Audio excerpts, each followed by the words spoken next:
अल्हम्दुलिल्लाह अल्हम्दुलिल्लाह वकफ़ा वस्सलातु वस्सलामु अला इबादिहिल्लज़ीना इस्तफ़ा खुसूसन अला अफ़ज़लिहिम व ख़ातमिन नबिय्यीन मुहम्मदिनिल अमीन व अला आलिहि व सहबिहि अजमईन।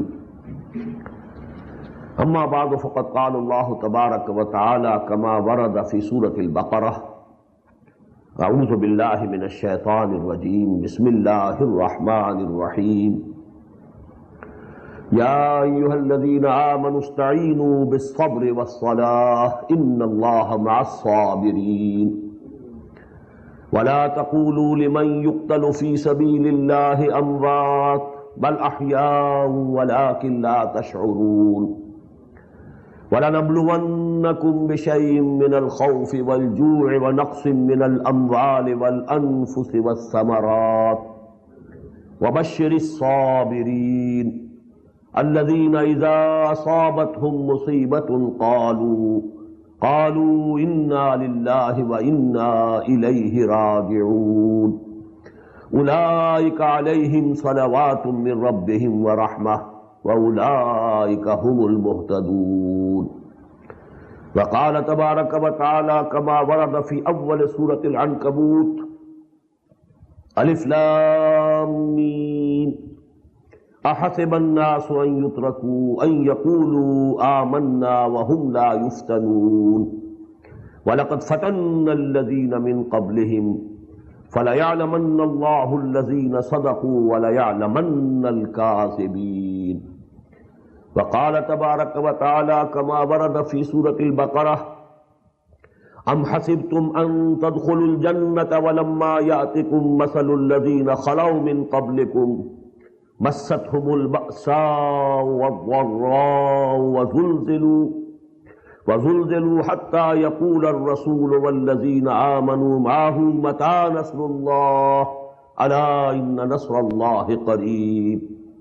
वक़ाल अज़्ज़ व जल कमा वरद फ़ी सूरति आल इमरान अम हसिबतुम अन तदख़ुलुल जन्नत वलम्मा यअलमिल्लाहुल्लज़ीना जाहदू मिनकुम व यअलमस साबिरीन।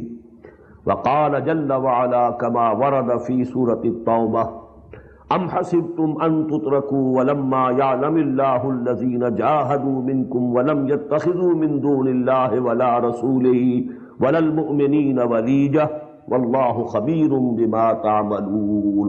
सदक़ल्लाहुल अज़ीम। रब्बि इश्रह ली सदरी व यस्सिर ली अमरी वहलुल उक़दतम मिन लिसानी यफ़क़हू क़ौली। अल्लाहुम्मा रब्बना अलहिमना रुश्दना व अइज़ना मिन शुरूरि अनफुसिना। अल्लाहुम्मा अरिनल हक़्क़ हक़्क़न वरज़ुक़ना इत्तिबाअह व अरिनल बातिला बातिलन वरज़ुक़ना इज्तिनाबह। अल्लाहुम्मा इजअलना मिन इबादिकस साबिरीन। अल्लाहुम्मा इजअलना मिन इबादिकस साबिरीन। अल्लाहुम्मा अफ़रिग़ अलैना सब्रन व तवफ़्फ़ना मुस्लिमीन। आमीन या रब्बल आलमीन। Dear brothers and sisters and sons and daughters in Islam, Assalamu alaikum wa rahmatullahi wa barakatuh. With the name of Allah subhanahu wa ta'ala and hoping and praying for His help, we begin with the fifth part of our selected course of study of the Quran, which we are discussing in these sessions. You must be remembering, I told you in the very beginning that this course of study has 6 parts. In the first part we have 4 lessons which are very comprehensive. The first lesson, Surah Al-Asr, which gives us 4 prerequisites, 4 conditions for salvation, 4 essential, inevitable, unavoidable conditions of salvation according to the Quran. वल-अस्र इन्नल इंसान लफ़ी खुस्र इल्ला लज़ीना आमनू व अमिलु सालिहात व तवासौ bill हक़्क़ि व तवासौ बिस सब्र। By the token of time, verily, all human beings are doomed except those who had the faith. Then they performed good deeds. Then they exhorted each other to whatever is just and right and true. And then they exhorted each other to have patience have forbearance and steadfastness. I quoted, as you may be remembering, the saying of Imam Razi rahimahullah, "Ilam anna hadha al-ayah fiha wa'idun shadid." You should know that in this ayah, Allah subhanahu wa ta'ala has given us a very big, very severe warning. بأنه تعالى حكم بالخسار على جميع الناس, because Allah subhanahu wa ta'ala has declared doom for the whole of humanity. إلا من كان آتيا بهذه الأشياء الأربعة, except for those who fulfill these four conditions. وهي الإيمان والعمل الصالح والتواصي بالحق والتواصي بالصبر. And those four conditions are faith, real faith, iman, then good deeds, then exhorting each other to good deeds, to whatever is correct, whatever is right, whatever is just, whatever is true, and then exhorting each other for patience and forbearance and steadfastness. وَدَلَّ ذَلِكَ, Imam Razi continues to say, وَدَلَّ ذَلِكَ, and this implies, this shows, this tells, أَنَّ النَّجَاةَ مُعَلَّقَةٌ بِمَجْمُوعِ هَذِهِ الْأَشْيَاءِ, that salvation is conditioned with all these four conditions. None of them can be omitted. So we had three more lessons in which, just like Surah Al-Asr, all these four conditions are mentioned. Ayat al-Bir, that is ayah number 177 of Surah Al-Baqarah. Then the second section of Surah Al-Luqman.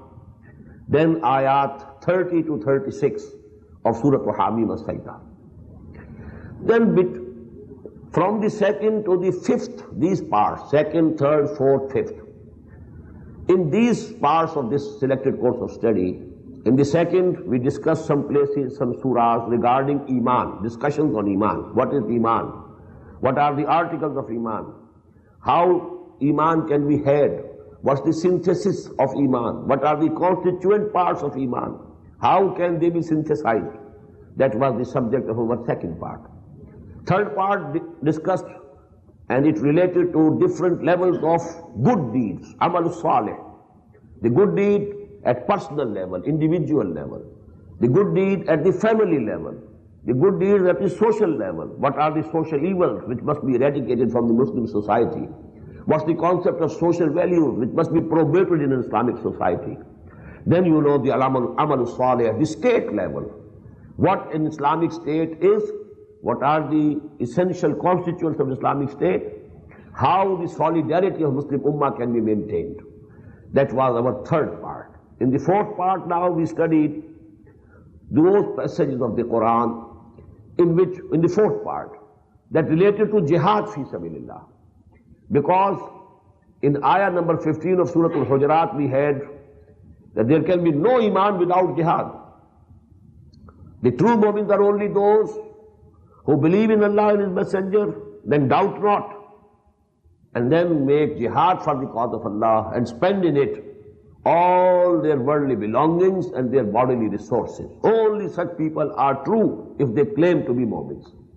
إنما المؤمنون الذين آمنوا بالله ورسوله ثم لم يرتابوا وجاهدوا بأموالهم وأنفسهم في سبيل الله أولئك هم الصادقون. Now in the fourth part we had, first of all, the last section of Surah Al-Hajj. It concerns with jihad, details jihad, جاهدوا في الله حق جهاده. And what's the function of jihad? What's the goal of jihad? لِيَكُونَ الرَّسُولُ شَهِيدًا عَلَيْكُمْ وَتَكُونُوا شُهَدَاءَ عَلَى النَّاسِ. Then we studied Surah As-Saf, which I told you is the most comprehensive surah of the Quran on the subject of jihad fi sabilillah and qital fi sabilillah. Then the third lesson was Surah Al-Jumu'ah. We have just concluded it because it gives the basic methodology of Muhammad sallallahu alaihi wasallam, how he got and gathered those people who made jihad for the cause of Allah, how he trained those people who sacrificed everything they had, even their lives, for the cause of Allah, for the pleasure of Allah. This is the subject of Surah Al-Jumu'ah, which we have just concluded.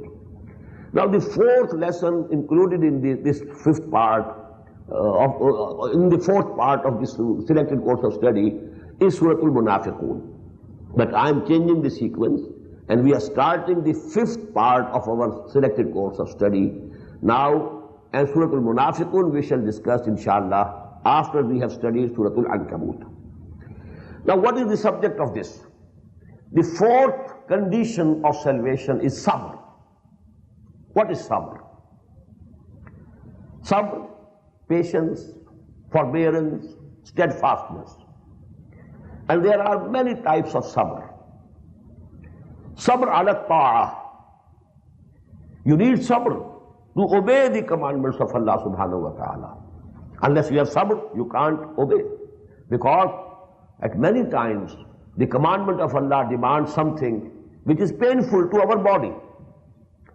On a very cold morning, you have to get up at the proper time to offer your Fajr prayer, to get out of the house, to go to the mosque. And there are countries, Muslim countries mostly, don't have the amenities. No air conditioning and no central heating. And getting up at that time and then praying to Allah subhanahu wa ta'ala, making wudu with maybe ice cold water. All this needs sabr. Then fasting. And fasting can be in the months of June and July also, where there is, weather is very hot, very dry.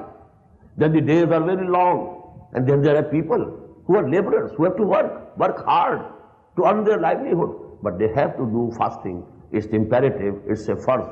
So actually, to obey Allah subhanahu wa ta'ala, you need a lot of sabr. Then the second type of sabr, sabr anil ma'asiyah. Allah has forbidden it. Allah has declared it to be haram. And your nafs, your baser self, your id or libido, your animal instincts demand it. There's a desire. You may say the desire of the baser self, the lusts and desires coming from the lower aspect of our personality. Now you need sabr to restrain from it, to refrain from it, to not to go towards something which is haram. And this is sabr. Sabr anil ma'asiyah. Then sabr alal bala. There can be difficult conditions. Maybe some disease comes to you. And if you are moaning and groaning and complaining against Allah subhanahu wa ta'ala, well, this is not the way of a mu'min. You have to take it with sabr. Whatever comes to you. مَا أَصَابَ مِن مُصِيبَةٍ فِي الْأَرْضِ وَلَا فِي أَنفُسِكُمْ إِلَّا فِي كِتَابٍ مِّن قَبْلِ أَن نَّبْرَأَهَا إِنَّ ذَلِكَ عَلَى اللَّهِ يَسِيرٌ. We studied it, in Surah Al-Taghabun. مَا أَصَابَ مِن مُصِيبَةٍ إِلَّا بِإِذْنِ اللَّهِ وَمَن يُؤْمِن بِاللَّهِ يَهْدِ قَلْبَهُ. So these are the three types of sabr. The fourth and the most important, and that actually is going to be the subject of this fifth part of the selected course of study. That is sabr that a mu'min is required to have if he is to wage jihad for the cause of Allah. If he has to fulfill the mission that Muhammad sallallahu alaihi wasallam has given him. Because this ummah has been charged with a very high mission. The mission that the prophets and the messengers of Allah had to fulfill after the institution of prophethood and messengerhood of Allah coming to an end in the person of Muhammad sallallahu alaihi wasallam. That mission has been given to the ummah for all time to come. Now you have to convey the message of Allah subhanahu wa ta'ala to humanity at large. Now you have to wage jihad, make struggle for the cause of Allah, to make the deen of Allah supreme. And for that, you will have to risk your lives. Because there is no place on the surface of the earth where there is no system existing before. Some system is there. Whether it is capitalism, or it is monarchy, or it is dictatorship, or it is feudalism, or so on. Or it is secular democracy. What is secular democracy? Shirk and kufr. Because secular democracy, what does it mean? That actually sovereignty belongs to the people. It is shirk, it is kufr. Sovereignty belongs to him and him alone. So everywhere there is some system existing. And whatever the system, the political, socio-economic system that is there in any part of the world, any country, any region, with that is associated vested interest. There are people who have vested interest, who have priorities, who have the amenities of life there. They have preferences, privileges. the privileged sections of the society, and their privileges are actually attached to the system. Their vested interest is attached to the system. When you want to change the system, there is a threat to their privileges and their interests. They are bound to resist. They will resist to their teeth. And then there has going to be places and occasions when you will be called to come in the battlefield and ready to lay down their lives. But this sabr actually is the subject of this 5th section of this selected course of study. And we are beginning it now with our study of these ayat. The background of these ayat is, these ayat appear in the second part of the Quran and the beginning of the 19th section of Surah Al-Baqarah. Now the second part, mostly in all the musahif, in all the copies of the Quran, starts with فَيَقُولُ السُّفَهَاءُ مَا وَلَّاهُمْ عَنْ قِبْلَتِهِمُ الَّتِي كَانُوا عَلَيْهَا قُلْ لِلَّهِ الْمَشْرِقُ وَالْمَغْرِبُ يَهْدِي مَن يَشَاءُ إِلَىٰ صِرَاطٍ مُسْتَقِيمٍ وَكَذَٰلِكَ جَعَلْنَاكُمْ أُمَّةً وَسَطًا لِتَكُونُوا شُهَدَاءَ عَلَى النَّاسِ وَيَكُونَ الرَّسُولُ عَلَيْكُمْ شَهِيدًا. And then the whole 2 sections, they discuss the issue of the changing of the direction of the Qibla from Jerusalem to Mecca. And now actually, as I told you at that time when we were discussing this ayah, because this ayah is just like that ayah which appears in the end of Surah Al-Hajj. وَجَاهِدُوا فِي اللَّهِ حَقَّ جِهَادِهِ هُوَ اجْتَبَاكُمْ وَمَا جَعَلَ عَلَيْكُمْ فِي الدِّينِ مِنْ حَرَجٍ مِلَّةَ أَبِيكُمْ إِبْرَاهِيمَ هُوَ سَمَّاكُمُ الْمُسْلِمِينَ مِنْ قَبْلُ وَفِي هَذَا لِيَكُونَ الرَّسُولُ شَهِيدًا عَلَيْكُمْ وَتَكُونُوا شُهَدَاءَ عَلَى النَّاسِ. Now this ayah in Surah Al-Baqarah, it tells that you have been made an ummah. Why? If you found an organization, if you found a party, if you organized a party, if you found even an association, you must first of all have what are the aims and objects of that association. What for are we founding this organization or party? The aims and the articles of association and the memorandum of that party. Even if you want to make a company, start a company for business, there are the memorandum and the articles of association. These are the rules which will be governing this business. So actually, what for has this great ummah? The members of this ummah are more than 1 billion today. What for? What's the goal? What's the aim? وَكَذَلِكَ جَعَلْنَاكُمْ أُمَّةً وَسَطًا لِتَكُونُوا شُهَدَاءَ عَلَى النَّاسِ وَيَكُونَ الرَّسُولُ عَلَيْكُمْ شَهِيدًا. For this very purpose we have made you an ummah, so that you become witnesses unto the whole of humanity. And you will have to, and you will call to, testify on the Day of Judgment that, oh Allah, the deen, the message that came to us through your Prophet Muhammad sallallahu alaihi wasallam, we convey to the whole of humanity. Just as our Prophet Muhammad sallallahu alaihi wasallam is testifying for Allah subhanahu wa ta'ala unto you in this world through his da'wah, through his calling to you towards the path of Islam, towards practicing Islam and showing to you a model of Islam. And he will be called to testify against you on the Day of Judgment that, oh Allah, your deen, your message which came to me, I had communicated it to them. Now they are responsible. Now to fulfill this mission of Shahada ala nas, there are hardships. You have to go through hardships. You have to pass through tests and tribulations. You may have to sacrifice your lives.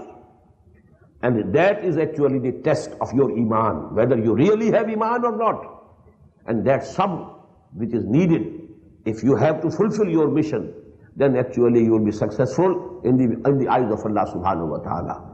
So here, after that discussion of 2 sections of Surah Al-Baqarah about the changing of the direction of the Qibla, and in that the ayah, وَكَذَلِكَ جَعَلْنَاكُمْ أُمَّةً وَسَطًا لِتَكُونُوا شُهَدَاءَ عَلَى النَّاسِ وَيَكُونَ الرَّسُولُ عَلَيْكُمْ شَهِيدًا. Then the 19th section is beginning with these ayat. يَا أَيُّهَا الَّذِينَ آمَنُوا اسْتَعِينُوا بِالصَّبْرِ وَالصَّلَاةِ.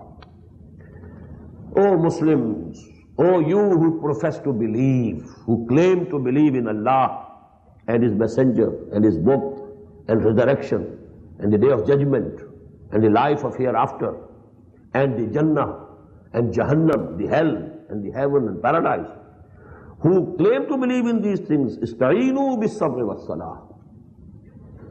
Get support, have help from two things. With sabr, patience, forbearance, fortitude, and salah, the prayer. But against what? This help is needed for what? For what purpose? This has been given already. You have to be witnesses of Allah subhanahu wa ta'ala in this world. You have to call people to the path of Allah. You have to convey them the message, the knowledge, the wisdom of Quran. You have to try to establish the deen of Allah so that you can show to humanity at large, to the whole mankind, come and see, this is the deen of Allah. This is Islamic society. This is Islamic brotherhood. This is Islamic equality. This is Islamic fraternity. This is Islamic freedom. This is the Islamic justice. You show to them. This is the society which has been made free from crimes. This is the society in which there's justice, there's fair play, there's equitable distribution of wealth. Unless you can show to the humanity at large a model of Islam, real Islam, actual Islam, total Islam, Deenullah, you have not done your duty of being witnesses to Allah subhanahu wa ta'ala, testifying in favor of Allah subhanahu wa ta'ala. You will not be able to stand up before your Lord, before Allah subhanahu wa ta'ala on the day of judgment, in the court of hereafter, and you will not be able to say, oh Allah, we did our job. We conveyed to them, the humanity at large, your message.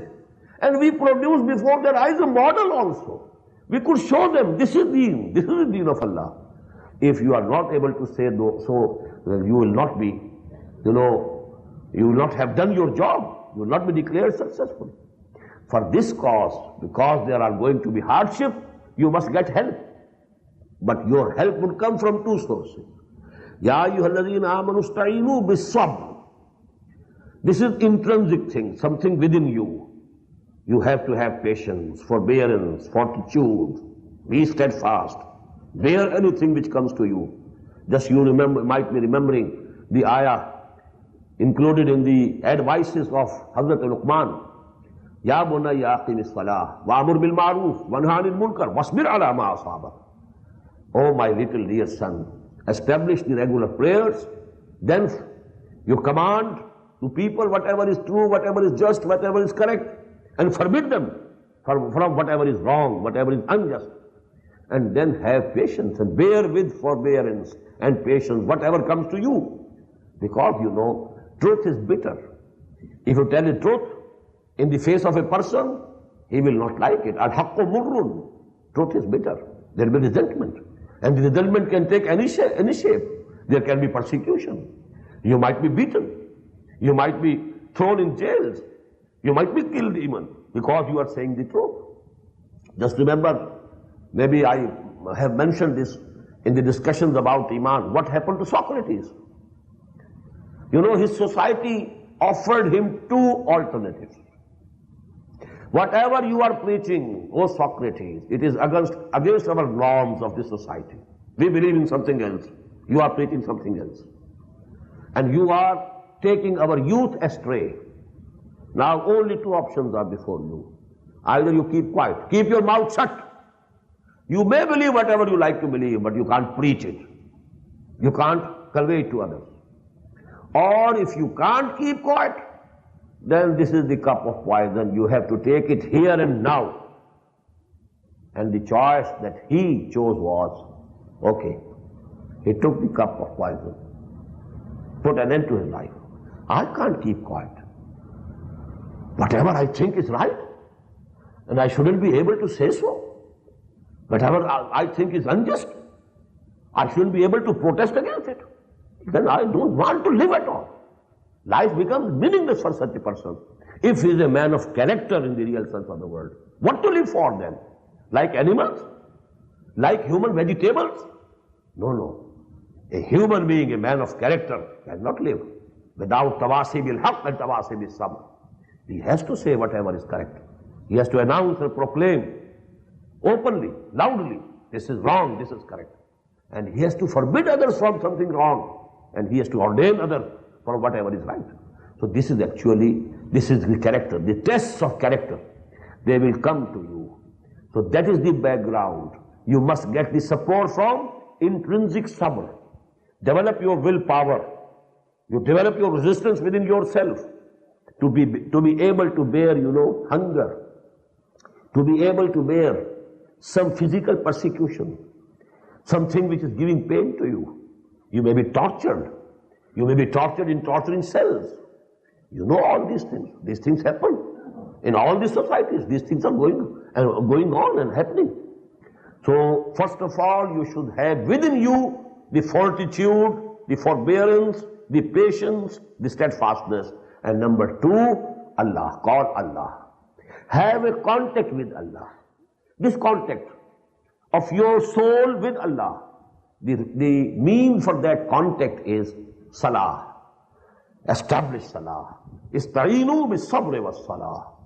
You must now, for this very big mission that has been laid on your shoulders, the burden of that mission which has come to your shoulders, you will be able to fulfill these responsibilities only if you get strength from sabr and salah, from prayer. Keep on praying Allah subhanahu wa ta'ala. He will give you the courage. He will sustain you. He will support you. As you know, there is an ayah in the Quran addressing Muhammad sallallahu alayhi wa sallam. Allah says, "Wasbir, wa ma sabruka illa billah." Oh Muhammad, have patience. Bear it with forbearance. And you can only have sabr with Allah subhanahu wa ta'ala. The nearer you are to Allah, the more forbearance and fortitude will be there in your body. The more you remember Allah, the more He will give you support and strength to bear all the tests and tribulations and pass through all hardships. Ya ayyuhalladhina amanu ista'inu bis-sabri was-salah inna Allaha ma'as-sabirin. Verily, indeed, Allah is with the people who have forbearance, patience, steadfastness, fortitude. Even those people, Allah loves them and Allah helps them. If you are a coward, if you are weak of will, you want to do something, you can't do it. You want to be on the straight path, but you can't, bear the hardships that it entails, then Allah subhanahu wa ta'ala doesn't have any connection with you. He doesn't like you. Inna Allaha yuhibbul muhsineen. Inna Allaha yuhibbus sabirin. Here it is, Inna Allaha ma'as sabirin. What is this ma'a? That Allah's help, Allah's support, it comes to those who show forbearance. If you show some patience, then Allah will help you also. Again, let me quote an ayah. In tansurullaha yansurkum wa yusabbit aqdamakum. If you help Allah, Allah will also help you. And He will make your feet firm. You will be firm in your stand. And you will be firm, bearing, all the hardships and the difficulties and the opposition and the resistance that comes your way. But if you are helping Allah, what is helping Allah? You are devoting yourself, your life, your all belonging to the cause of Allah, to establish His deen, to establish His kingdom on earth. According to the wordings of the Bible, Thy kingdom come, Thy will be done in earth as it is in heaven. If you do, and if you are working for that cause, you are helping Allah. In tansurullah, yansurkum wa yusabbit aqdamakum. Ya ayyuhalladhina amanu ista'inu bis-sabri was-salah inna Allaha ma'as-sabirin. Wa la taqulu liman yuqtalu fi sabilillahi amwat. And never call those people who are killed in the way of Allah, who are martyred in the way of Allah. As I told you in some previous lecture, in the whole of Quran, for being killed in the way of Allah, never the lafz of shahada has been used. Except only there is a possibility at one place. Only one place in Surah Al-Imran. Perhaps it's ayah number 140, perhaps. I don't remember the exact number of that ayah. يَتَّخِذَ مِنْكُمْ شُهَدَاءَ. That is the only one ayah of the Quran where it is possible to interpret that shahada as being killed by Allah, by the enemies of Allah in the way of Allah. Otherwise, everywhere you will find that the same word put qatl. وَلَا تَقُولُوا لِمَنْ يُقْتَلُ فِي سَبِيلِ اللَّهِ أَمْوَاتٌ. Don't call them who are killed in the way of Allah subhanahu wa ta'ala that they are dead. They are not dead, بَلْ أَحْيَاءٌ. They are living.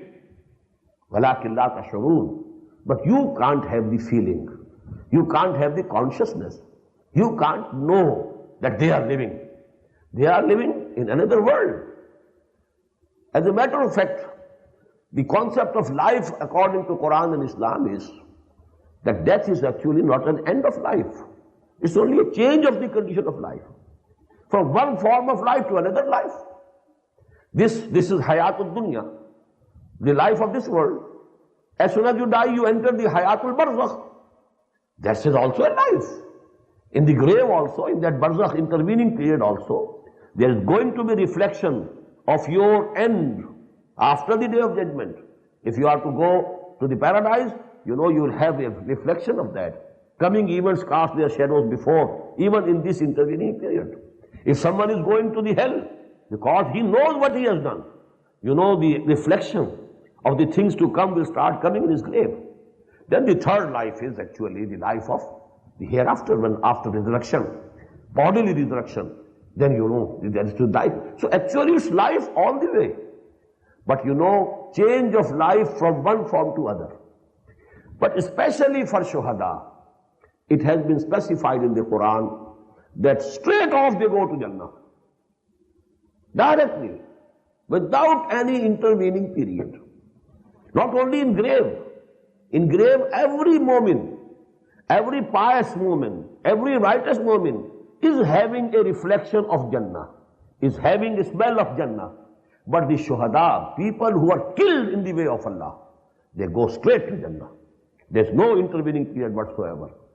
That is why actually we find in Surah Yasin, the person, you know, who testified and believed in the messengers of Allah that came to that nation, that community, and the community killed him straight off.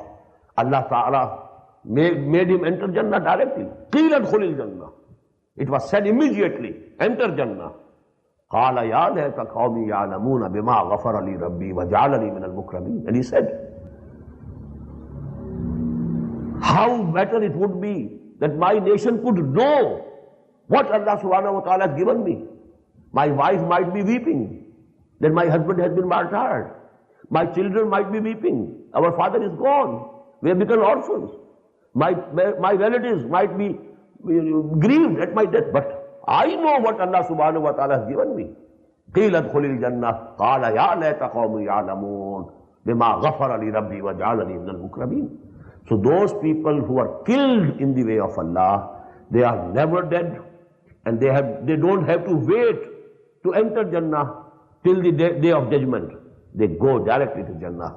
That is why the Prophet said about Hazrat Ja'far Tayyar radiyallahu ta'ala, when he was martyred, he was killed in the battle of Mota.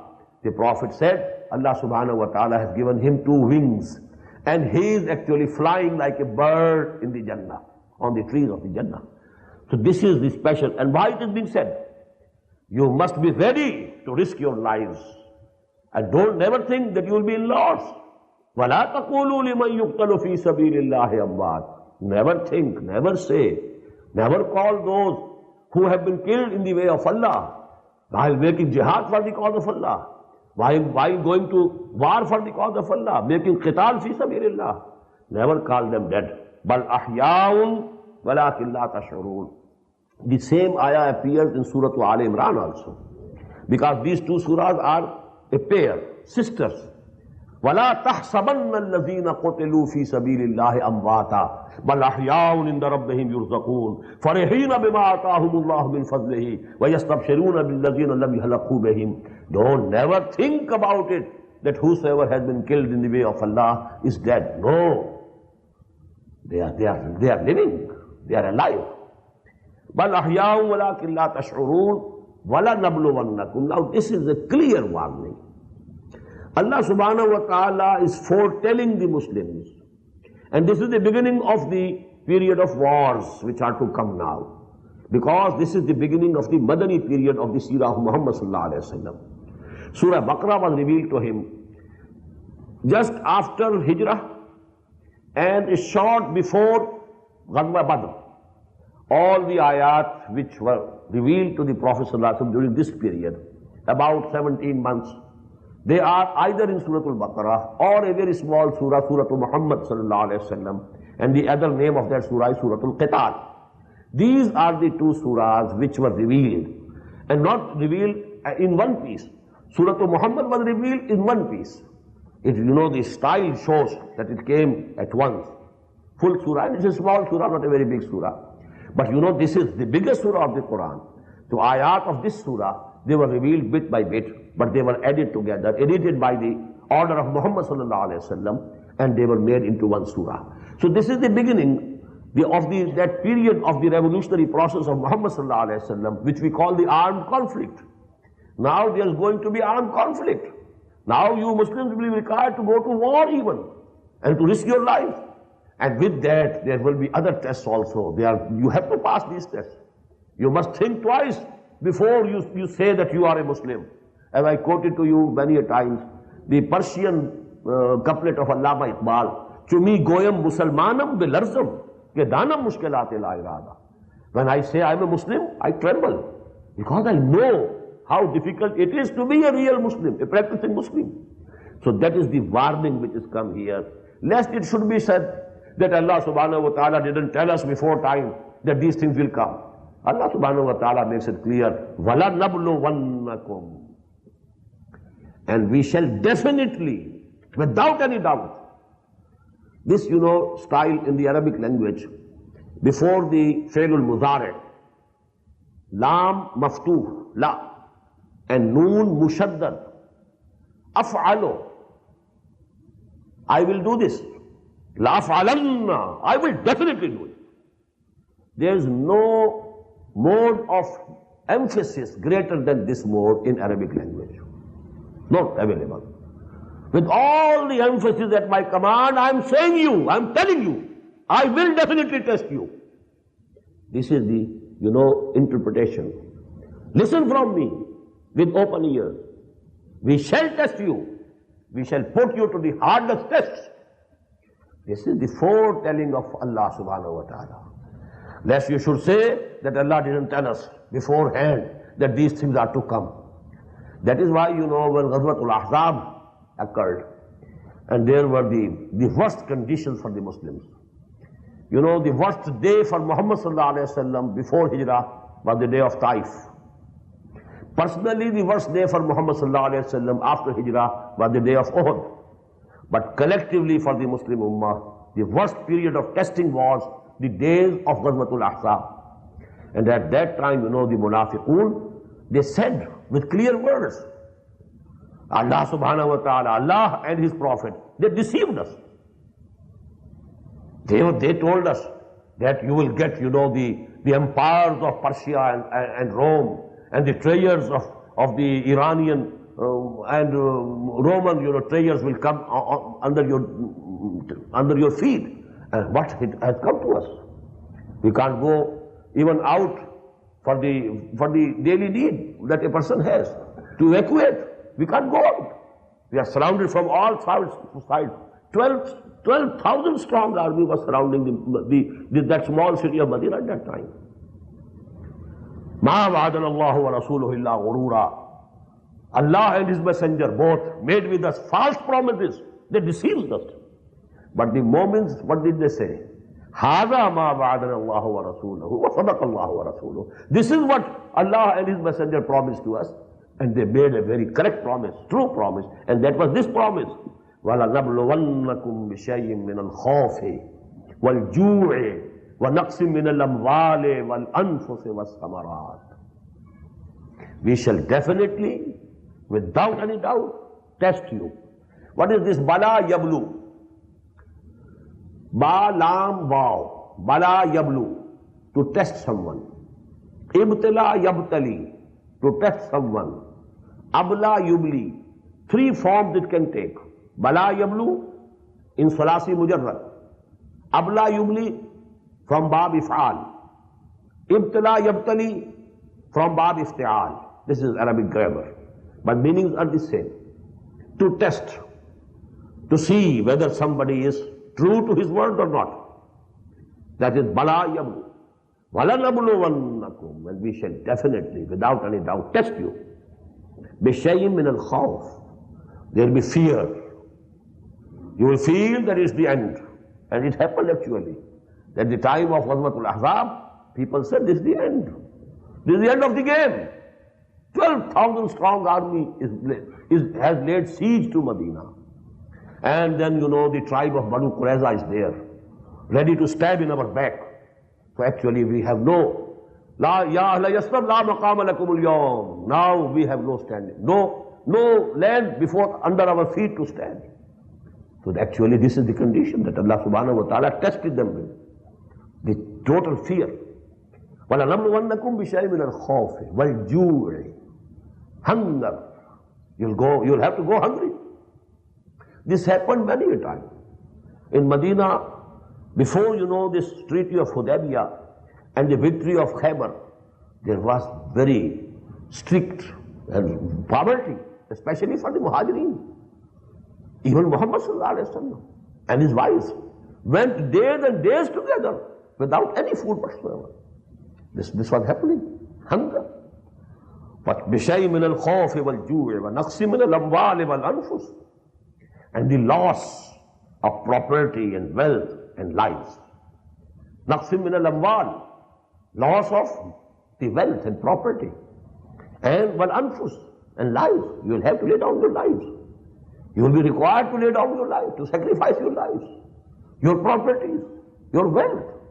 وَالسَّمَرَاتِ. And also the fruits. What does it mean? It can have two meanings.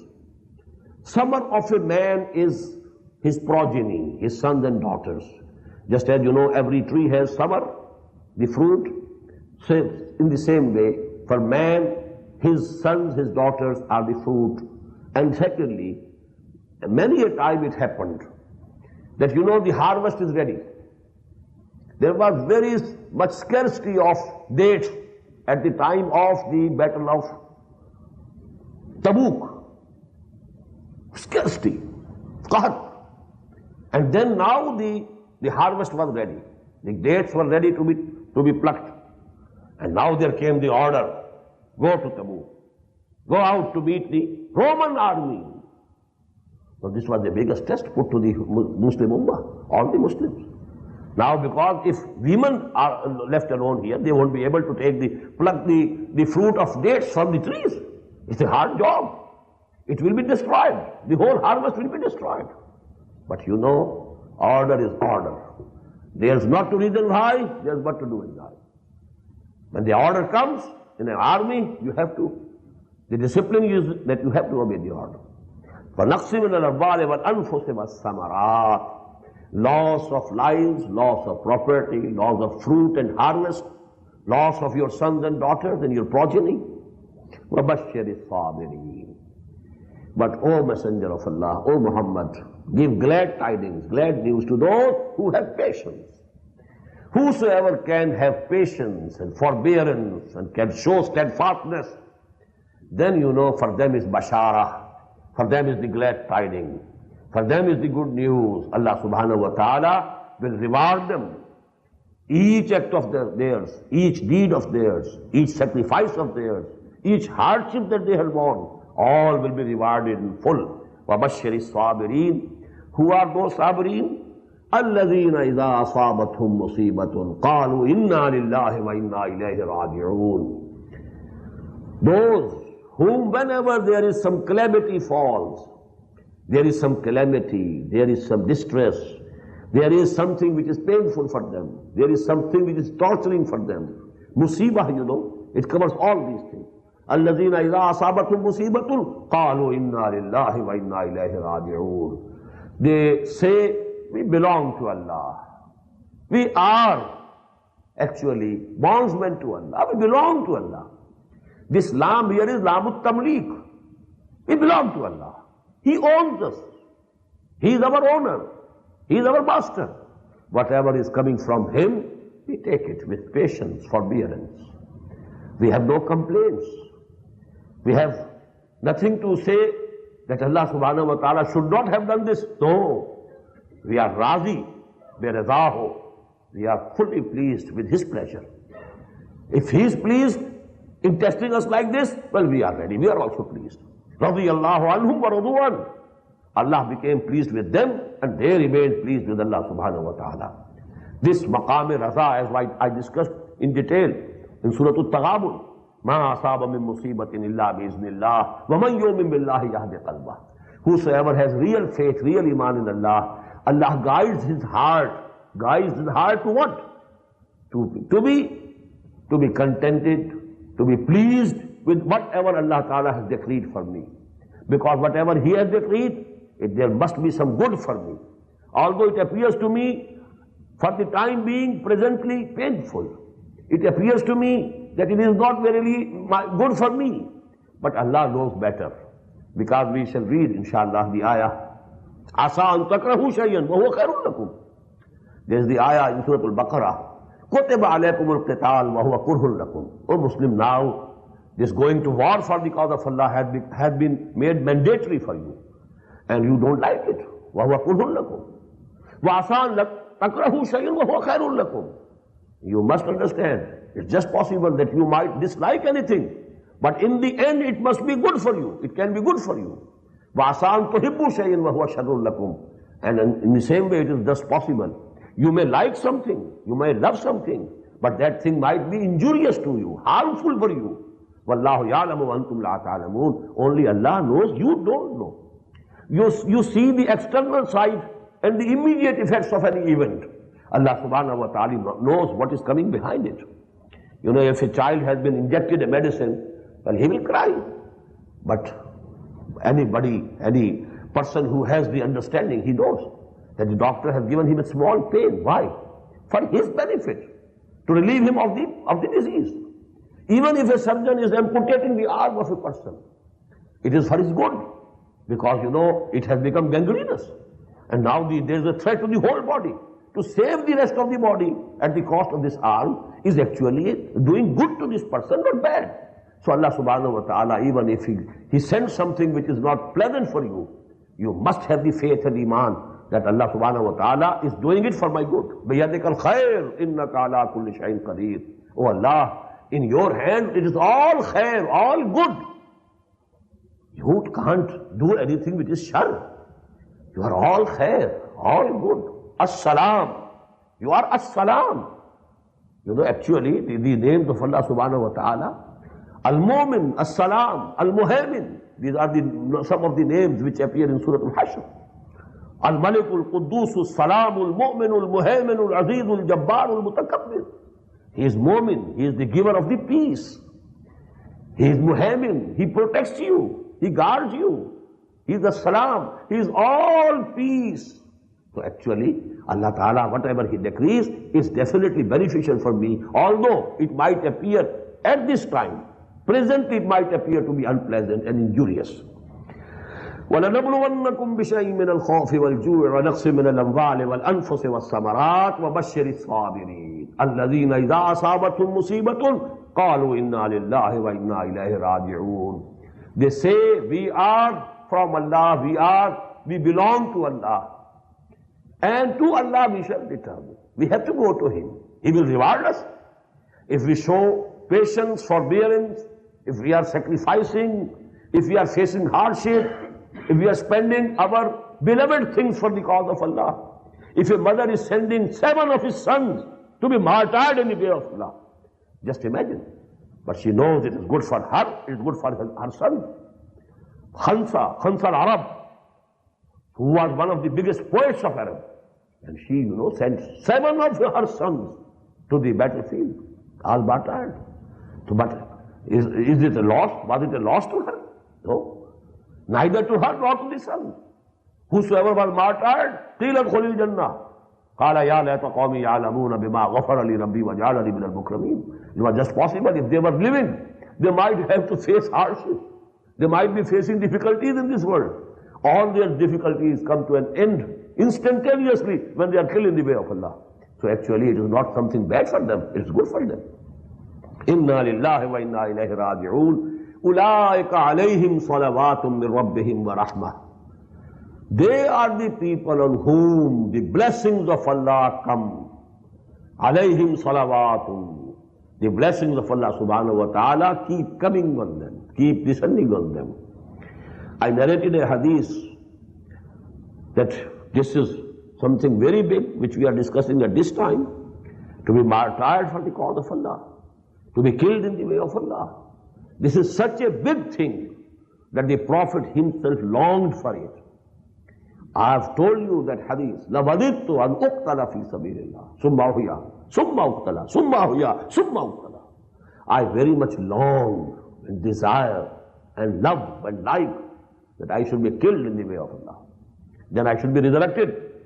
Then for the second time, another time, I should have that taste of being killed in the cause of Allah. Then I should be for the third time resurrected.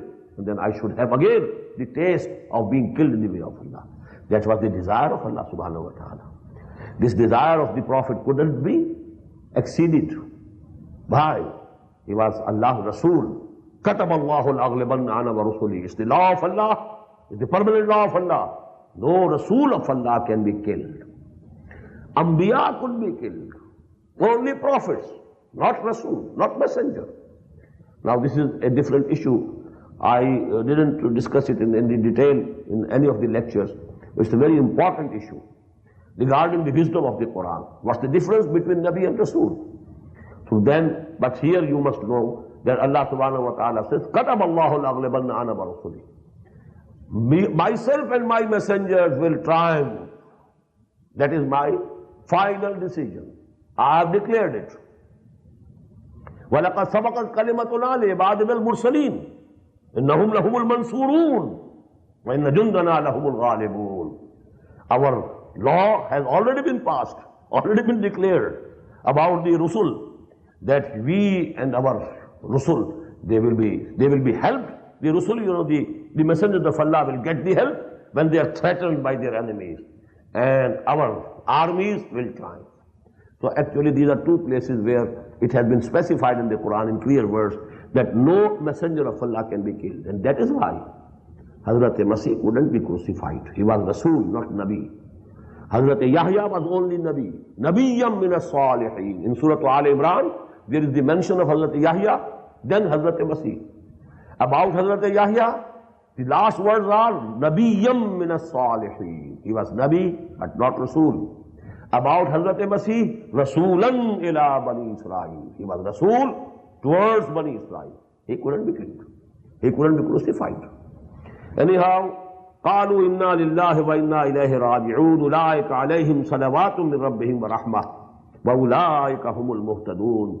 On them keep descending the blessings of Allah subhanahu wa ta'ala and His mercy.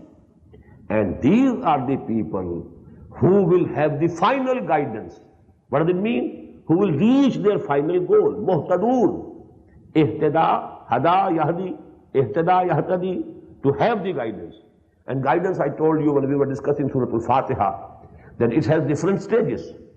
To tell something to somebody, some right thing, giving him the direction, it is also hada, yahdi.